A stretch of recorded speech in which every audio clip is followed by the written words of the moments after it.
go back to MAT112. Okay, so last time we were talking about um, the the numerical integration schemes, okay, and basically how they work. What we want to do today is sort of talk about, well, what are the limits of computation with these things, and how good or bad can the answers get? Um, so let me open up here. Um, I'm going to have to re-download it first, so hang on just one second. So I'm on the wrong computer.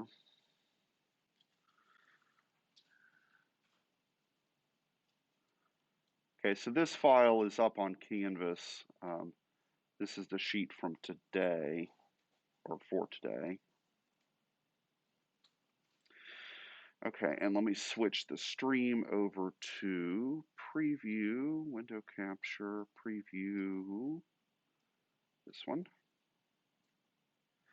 Okay, so the first thing I did here is, just for the sake of time, I went through and I calculated, um, and this would be the bit about how to make Mathematica calculate all these rules for you. I pre-calculated, pre-computed all 5 of the different approximation schemes. Okay, and 2 of these, or 2 or 3 of these, I think we did last time. So we did, we definitely did the left and the right-handed rules, and um, we at least set up the trapezoid and midpoint rules and Simpson's rule. Although, as we saw, the formulas were kind of nasty. Okay, so this is the thing I'm going to post to Canvas once I'm finished with it, on basically how to make Mathematica compute all these things for you instead of having to do it by hand. Now, for the sake of this example, we were basically using n equals 4 for all of the methods, and that's not too bad to write down by hand. It's a little bit of a pain, but it's not like you've got 10,000. Okay, so um, not the end of the world to do that.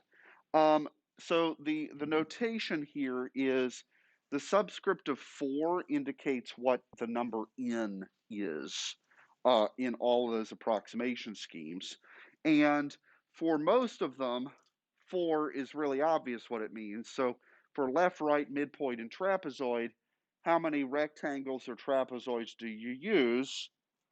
If n is 4, you had 4. Okay. Simpson's rule is the one exception to that. When Simpson's rule, when n is 4, how many parabolas did we use?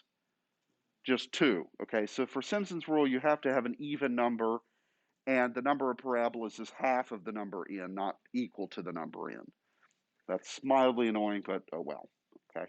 Um, okay. So, so here are the answers that I computed. Okay, they're the actual values. Okay, whatever. Who cares? They're just numbers for the sake of discussion today.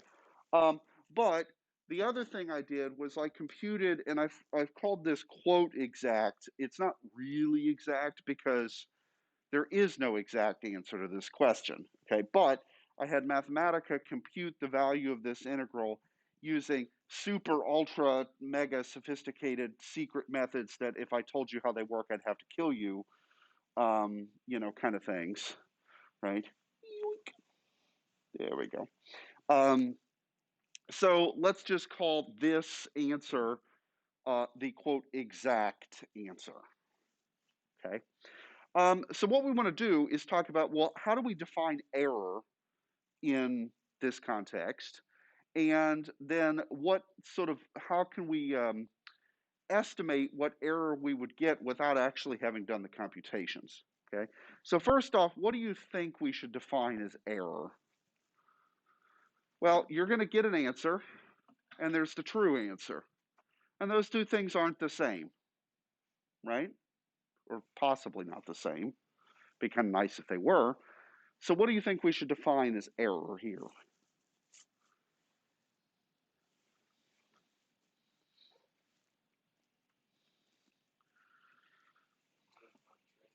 Hmm?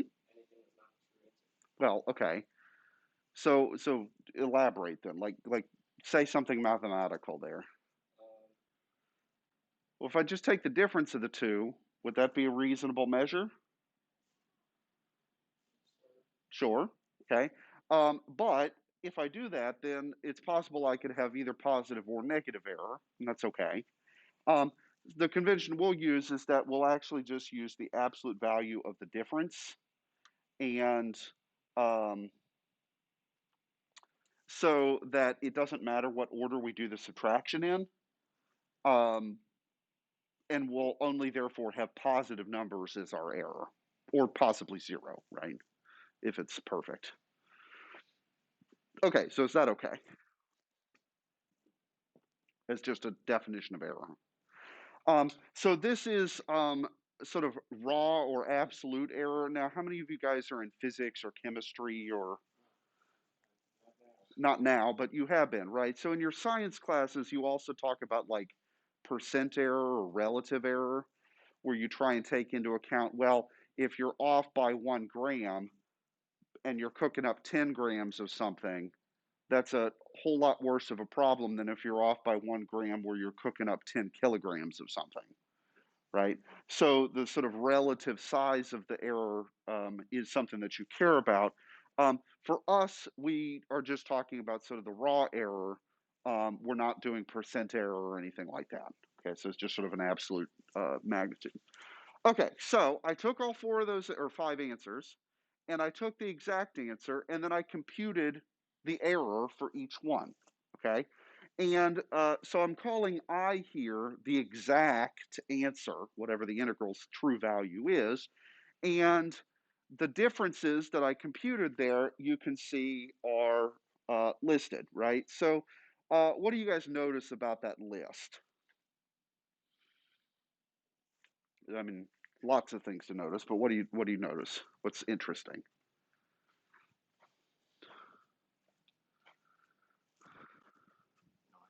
Huh? No idea? Well, which rules are really inaccurate? The first and second, right? The left and the right hand rules. Is that surprising? Not really.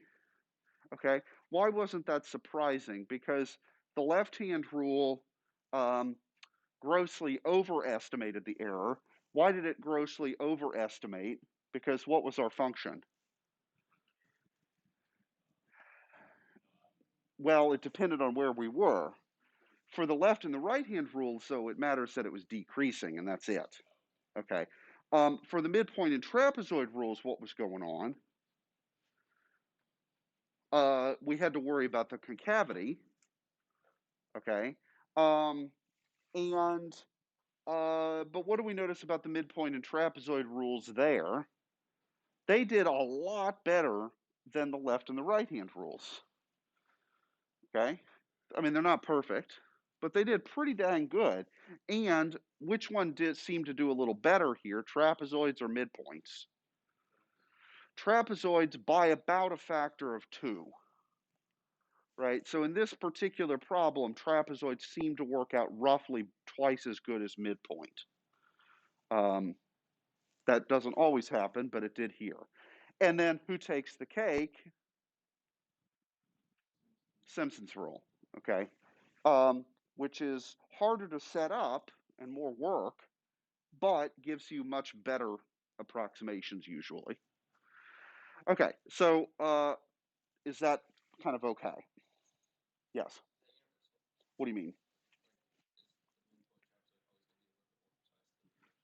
Um, it depends on the properties of the function.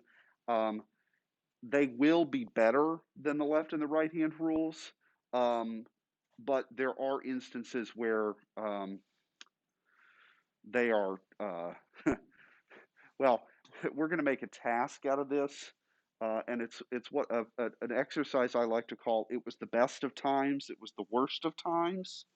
So, which is to find examples where the error is as worse as it could possibly be, or as good as it possibly could be, namely zero. Okay. Yeah. So stay tuned for coming attractions.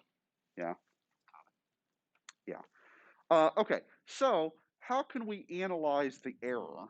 Well, it turns out, and this is not something that we're going to prove, but the error can be bounded and it will never be any worse than what's given in these 5 formulas. Okay?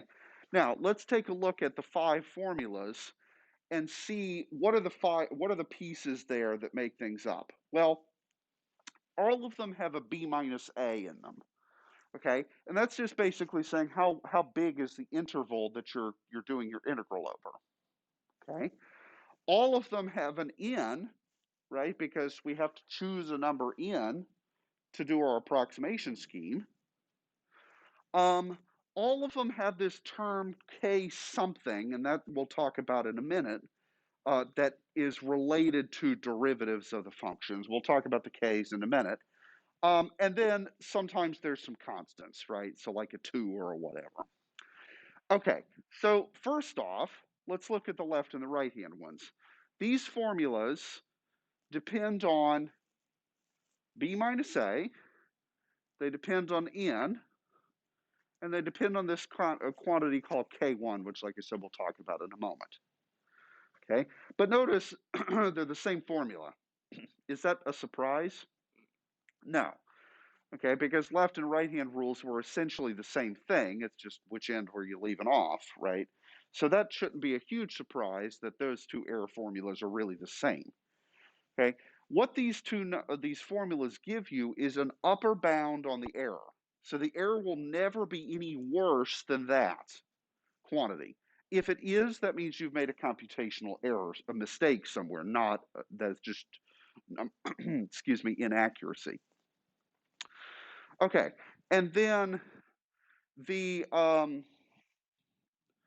midpoint and the trapezoid rule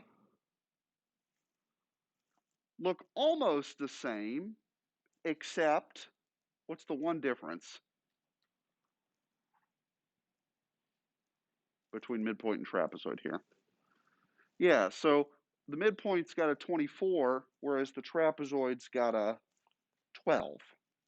Okay, so what this means is that on the whole, not always, but on average, the midpoint rule is twice as good as the trapezoid rule, on average. That doesn't mean that that will happen for any given function, right? So what did we see in our example? Which one was better, trapezoids or midpoints? I don't remember actually, so let's scroll back up a tad. Was it trapezoids? Yeah, okay. I mean, unless I screwed up and got those backwards, but I don't think I did.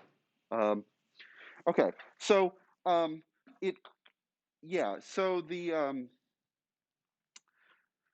keep in mind here that these formulas give us bounds for the maximum error, not the actual error. All they're saying is that the actual error cannot be bigger than those quantities. Quite often, your actual error is not as bad as these estimates would make it out to be, right? So the estimates are worst case scenarios, not best case scenarios. Quite often, the error is not as bad as the estimates would have you believe. Okay. Um, so where's the real question here? There are two things that you get, well, really only one thing you get to pick when you do one of these approximation schemes, and that's n. Well, and the method you use, right? So you get to choose what n is. Let's take the left-hand rule. If you double n, what would you expect to happen to your error? It would decrease. That makes sense, right? Because you're using more rectangles. But how much would you expect it to decrease? By about a factor of 2, roughly, right? Because the maximum error is going to decrease by a factor of 2, right? Because if I double n, then that's effectively dividing by an extra 2 there, right? So your error should go down by a factor of 2 if you double your rectangles. Okay, what about the midpoint and the trapezoid rules? If you leave everything else the same, but you double the number of midpoint rectangles you use or trapezoids, what would you expect to happen to your error then?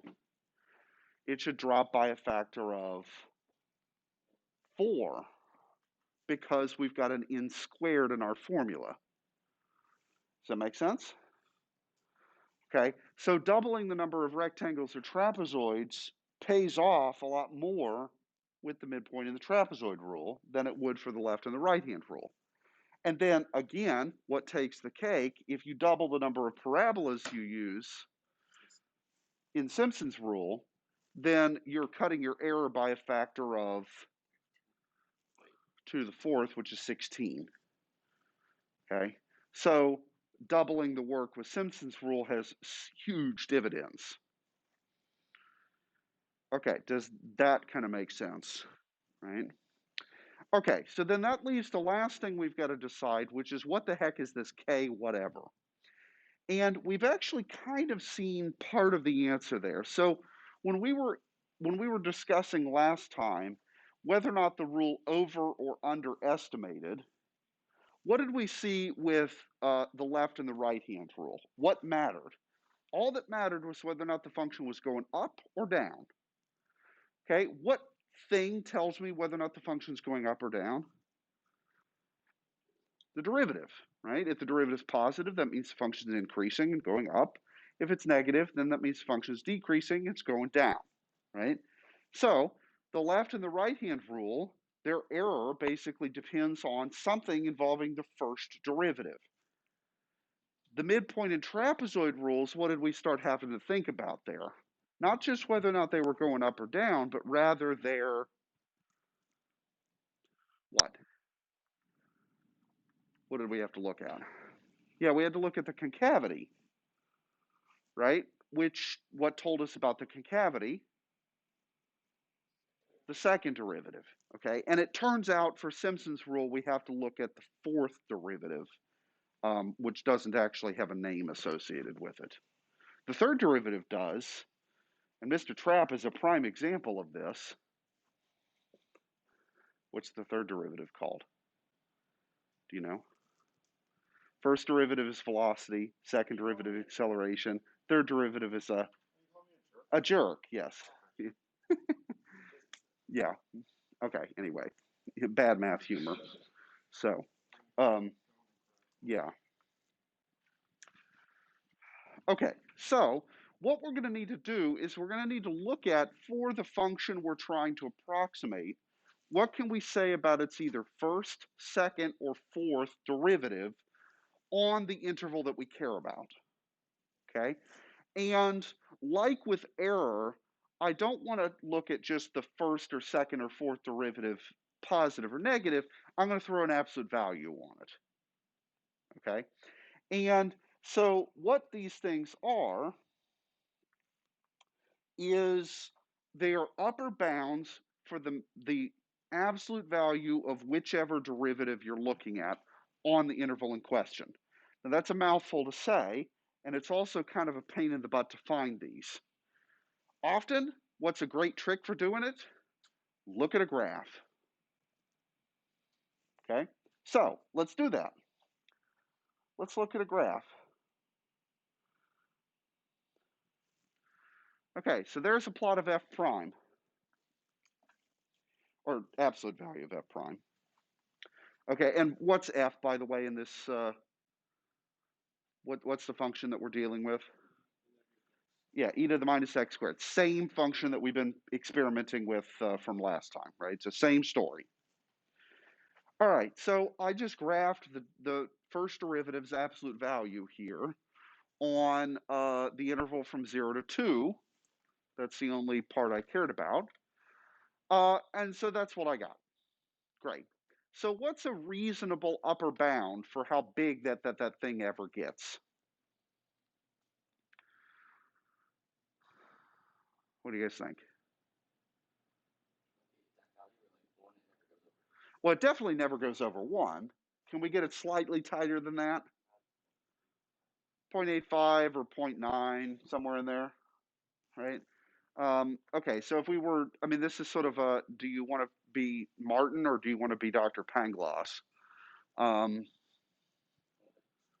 No? You guys don't get that? Oh, sorry. Um, who's read any Voltaire, Candide? No, nobody's read Candide. Anybody online? Have you guys read Candide by Voltaire? No. Um, it's basically like in the story, Dr. Pangloss is the optimist, and he's always looking at things sort of the glass is half full, and and Martin is the pessimist, and he's always looking things as the glass is half empty. So it's just a witty way to say that. Yeah, yeah, okay. You guys should read more. All right, and trust me, Candide, it's hilarious. I mean, Voltaire's hilarious anyway, but this one is just especially funny. So anyway, okay. So we could say that K1 is 1. That definitely is true. We could probably get a little bit tighter to be like 0.85 or zero point 0.9 or something like that. Um, okay, but does that seem reasonable? Yeah. Okay. So what does that mean? Well, let me flop over to Mathematica here for a second. Um,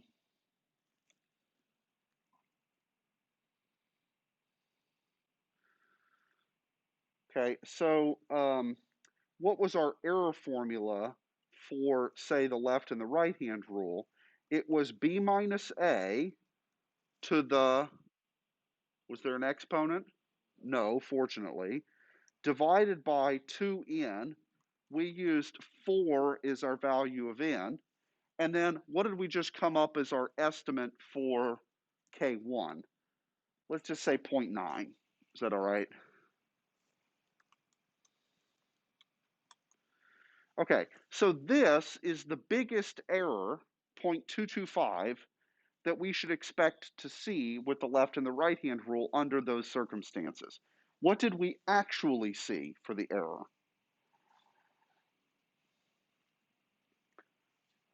Um, wait a minute.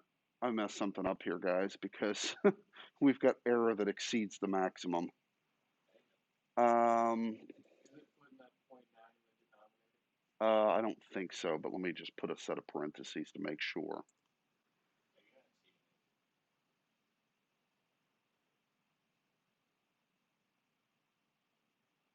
Um, yeah, because I got error as 0.24, and here my estimate is 0.225. Um, hang on one second. Let me double check that I didn't mess up the formula.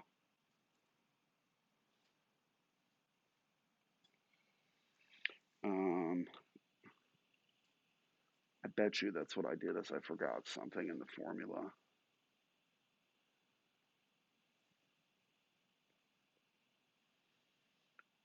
Where is it? There it is. Okay.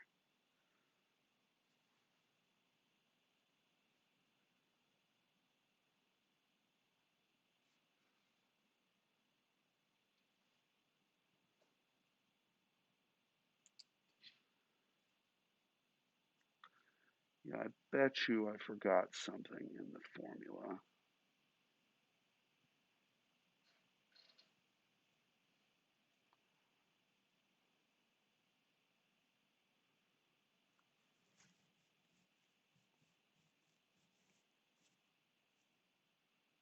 Okay, I'm not seeing it. So, all right, well, let's go to the bastion of all knowledge of Western civilization.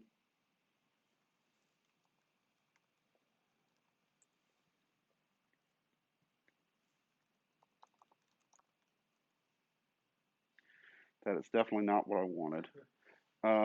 Okay, so let's see, left-hand rule.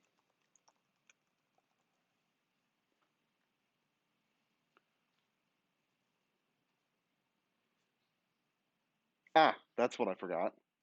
The exponent. Okay, yes, there should be. Okay, and that actually makes sense if we think about it, because look at the other ones. What's the exponent in the top versus the exponent in the bottom?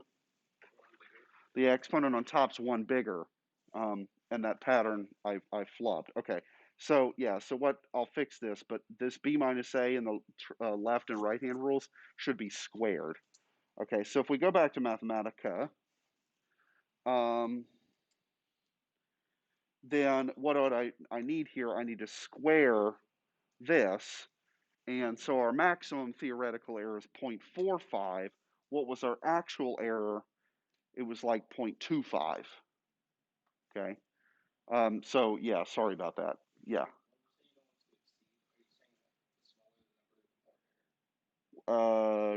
Say that again. Yeah.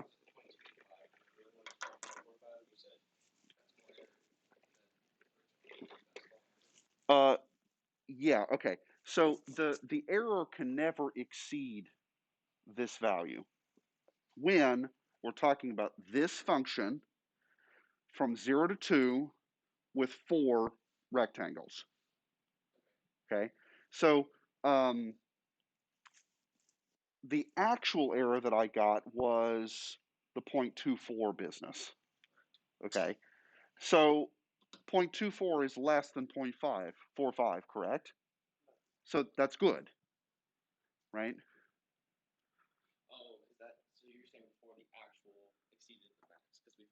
Right. So before I put that exponent in there, then my error would have exceeded the maximum, which can't happen. And that's what told me that I had to have something wrong with the formula, or I miscomputed something. Okay. And what it turned out was that I have an error in the formulas, right? Because I forgot the exponent. Okay. So um, the right. So the error here, 0.24 for the left and the right hand rules, is smaller by almost a factor of 2 to the maximum bound of 0.45. Okay. Often your true error, the actual error, is quite a bit less than the worst case scenario provided by these error bounds, right? But that's all they are worst case scenarios. Okay. So let's do the same thing and hopefully not screw it up this time with the midpoint and the trapezoid rules. Okay. So for the midpoint and the trapezoid rule, what do I have to look at? I have to look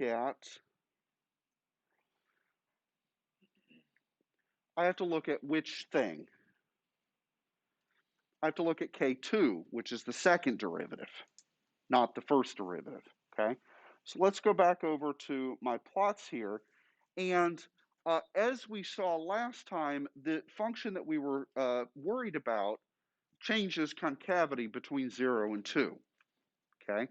And that's reflected here that when I graph the absolute value of the second derivative, we have a little cusp because I've absolute valued it, okay? So what would be a reasonable estimate for K2 in this case? Just looking at the graph. 2 on the nose seems pretty good, right? Because the function never exceeds the value of 2. Does it achieve that value? Yeah, right at 0. Okay, but it never exceeds 2. Okay, so do you guys accept that K2 being 2 is a good estimate? Yeah? Okay, so let's flop back over to Mathematica and do the same computation for the midpoint rule and the trapezoid rule. Okay, so what do I need? I need the exponents are cubed, the denominators are squared, and then K2 we said was 2. And then I need either a 12 or a 24. Here, let me. Okay, so this would be the maximum error for the trapezoid rule, where I've got the 12 in the bottom. And then what would be the maximum error for the midpoint rule?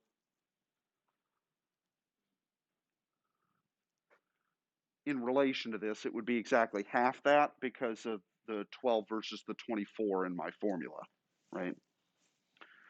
Okay, so 0.08 is the maximum value, or 0.083 repeating, is the maximum value of the error for the trapezoid rule. What was the actual error I got in our example? 0.0007. Okay, so did we beat the error estimate? By a considerable amount. okay? Again, and I may sound like a broken record here, I'm sorry, the error estimates are worst case scenarios, right? Quite often you beat them, but not always. Okay, does that make sense? Yeah? All right, and last but certainly not least, oh, while we're at it, what's half this, right? Let's just make sure that our midpoint rule checked out, right? 0.04 is our maximum error for the midpoint rule. What did we get? 0.001, so definitely smaller. Okay, so good. All right, so we're Gucci there. And then finally, let's do this for Simpson's rule, right? So what do I have to change for the formula for Simpson's rule? Exponent's 5, denominator is,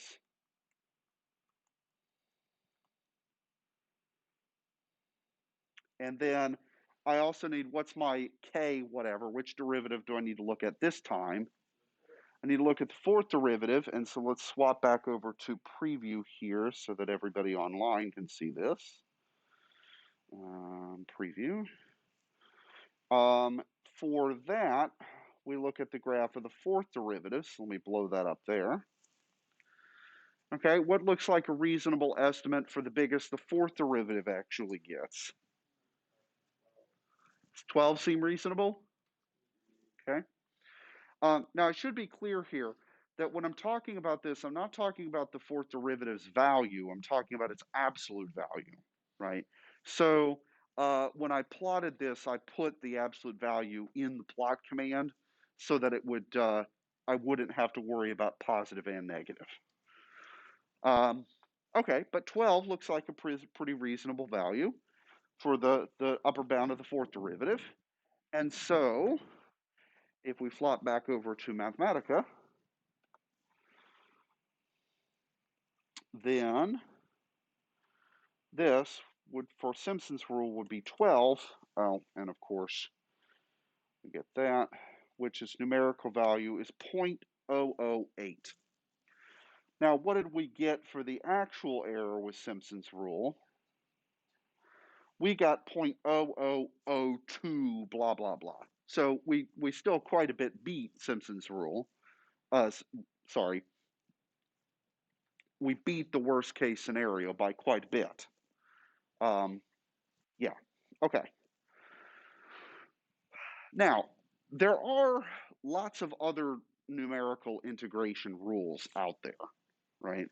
These are sort of the most primitive 5, if you will, but there are tons more that are exceedingly sophisticated. So Simpson has another one that called the 3/8 rule that, uh, well, so Simpson's rule uses parabolas, right, to hug the curve. Could we use cubic things to hug the curve? And if you do, you get his so-called 3/8 rule. Why 3/8? A 3/8 turns out in the formula. So let's just call that for shorthand. Yeah.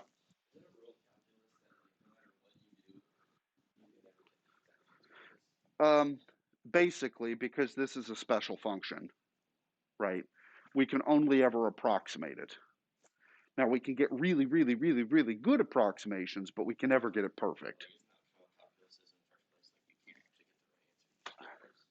Well, except when you start taking limits and then you get the right answer, right? So if we were to do this with well, like let's take for example, if I had a function, like let's say a linear function, we could do the these methods to approximate the integral, but do we need to? No, because we could just do the fundamental theorem, right? Um, so for some functions, you can get it perfect uh, by just integrating.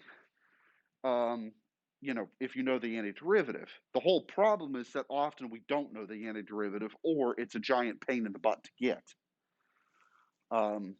And if we're doing an applied problem, then we don't really care about the actual antiderivative. We just want a number crunch to get something that's pretty close, right? So it's, sort of good enough for government work.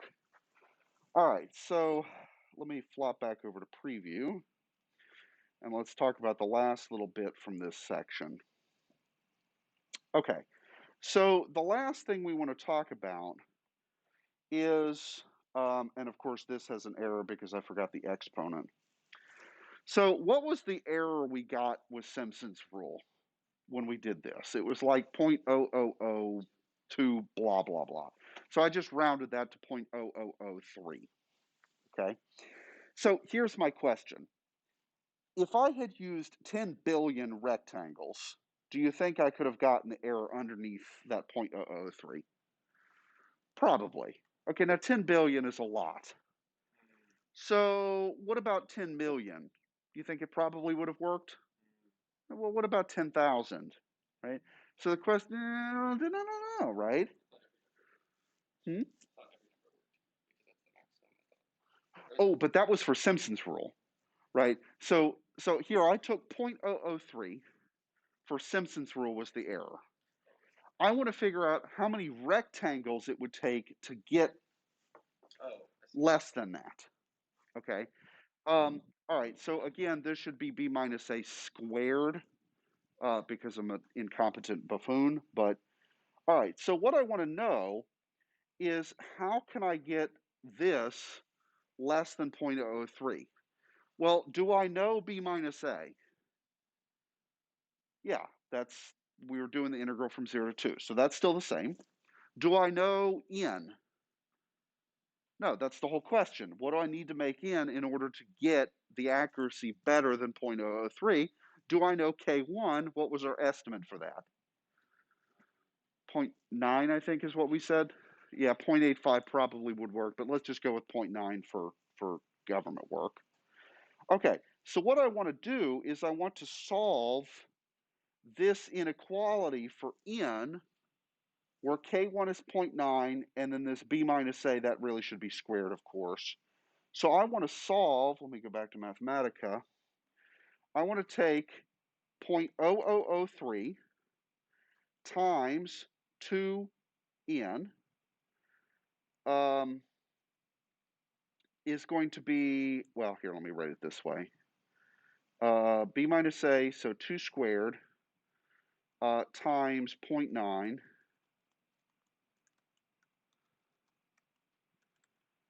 is going to be less than that thing, right? So I want to solve this for the number n, right? So how did I get that? Well, b minus a squared, and of course, remember, I need to go back and fix the exponent, is 4. K1, we said, was 0.9. And then I moved the 2n over to the other side. So I've got 0.0003 times 2n. And I want to solve that inequality for n. Okay, if I do that, what do I get? N would need to be bigger than 4 times 0.9 divided by 0.0003. Is that okay? I forgot it. Okay, so I'm just solving for n in the inequality, and what do I get? In this case, it turns out to be a perfectly whole number. So if I used 6,000 rectangles for the left or the right-hand rule, my error would be something less than 0.0003. Okay, it's going to be, and it would end up like being like 0.00029 something or other, probably. But yeah, okay. Now, what would have happened if that 6,000 came out to be like 6,000.7? What would I have had to have done? Yeah, then I would have to round up because it doesn't make sense to talk about 0.7 of a rectangle. What about if I did this sort of computation with Simpson's rule and I get 6,000.7? What would I have to make in then? 6,002, because what does n have to be for Simpson? Even, exactly. Okay. For the other ones, you just round up to the nearest whole number, but you always round up. Okay, and that makes sense because if you use two extra rectangles, is that going to make your error go up or down? Down, right? The more you use, the less your error will be, and that's a good thing, right? That's the whole point. Okay, so yes, Donovan. So for Simpson's rule, n was 2 when we got 400. It was actually 4. 4. Yeah, so this is the annoying thing with Simpson's rule. The number n is twice the number of parabolas you use, not exactly the number. And so that's why I said n was 4, even though it only amounted to 2 parabolas So then it takes 6,000 rectangles. to equal 2 parabolas in accuracy. Okay. So what's the moral of the story then? Well, Simpson's rule is a lot more accurate for a given amount of work. Okay. What's the downside to Simpson's rule? It's hard in the sense that the pattern is weird, it's conceptually difficult, it's difficult to program. The left and right hand rules are trivial to program. Okay, almost. Right? So then again, this is the continuum you're on. You get to decide where you lie on the continuum between you want really good answers or you're really lazy. Right? You can't be both lazy and get really good answers. If you're lazy, you get crappy answers. If you are the opposite of lazy, you get great answers. Okay? And being the opposite of lazy can mean using 10,000 rectangles or using Simpson's rule with a smaller number of things. Okay? So it's just how much work are you willing to do to get the accuracy that's demanded for a given problem? Okay. So if I were trying to send a space probe to Mars, sort of thing, would I want a really accurate answer? Probably, because I wouldn't want the thing to crash into the planet when it gets there. That's happened once. Did you guys know about this? The Mars Explorer in the this was in the 90s. Um, you know why it crashed into the planet when it got there? Well, because one NASA specified things in metric, and one of the contractors worked in imperial units, and somebody forgot to do a unit conversion. So when it got to the planet, its trajectory was off by a little bit, and close only counts in horseshoes and hand grenades. So, um, goodbye 50 million or $500 million space probe.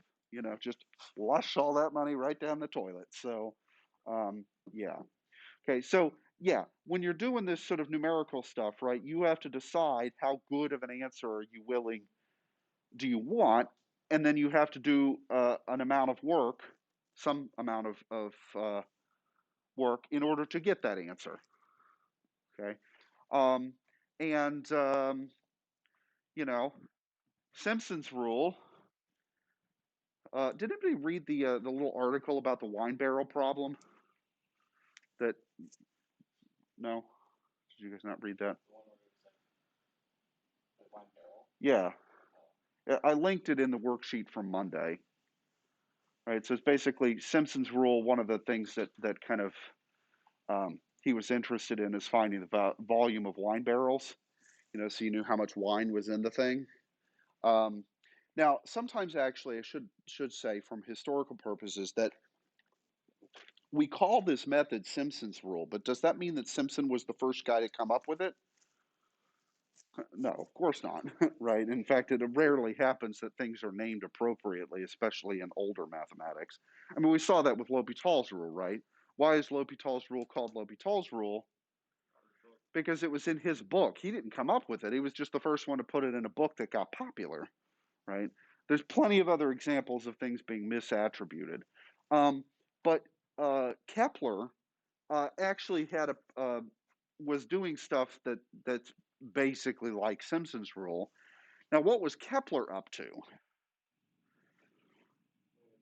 Yeah, he was up to trying to figure out planetary motion, right? Where accuracy is kind of important. Um, and um, yeah, but he was, a bit before Simpson. Um, so anyway, all right. So moral of the story, right, is that you should proofread your sheets before you give them to students, right? Because I need to fix the exponents.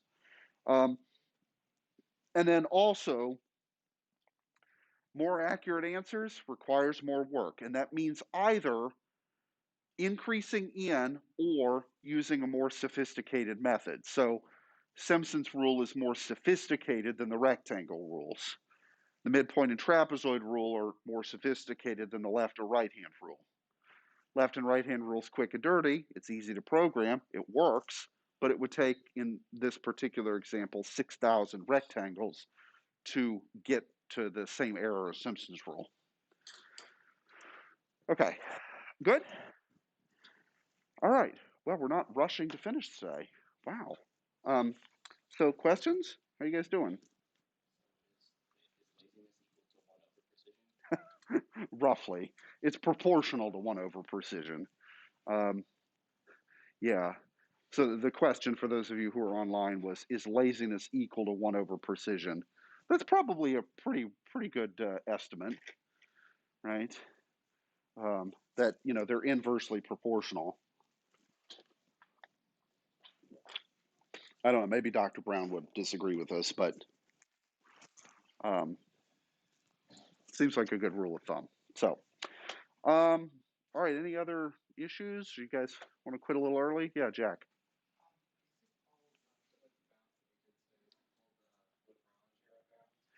Um, yeah. So the Lagrange error bounds, if memory serves, is actually when you're starting to talk about like Taylor polynomials.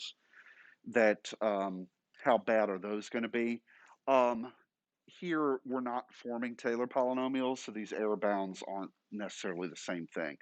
Um, the um, the one exception would be maybe if we looked at Simpson's rule, but we looked at it on one of the subintervals, not the whole thing, because there we are forming a quadratic, which is a Taylor polynomial, but with the but we're only would then be looking at one little subinterval. And when we start putting together multiple of these things, then it's no longer a polynomial; it's a piecewise polynomial, and that's different. Okay. Yeah. So, yeah, the Lagrange arrow stuff, we actually, when we talk about Taylor polynomials, we'll get to that. Um, yeah. Other questions, comments, preguntas, fraggens? Great. All right. Well, we'll quit the stream. Thanks for playing. I'll see you guys on Friday.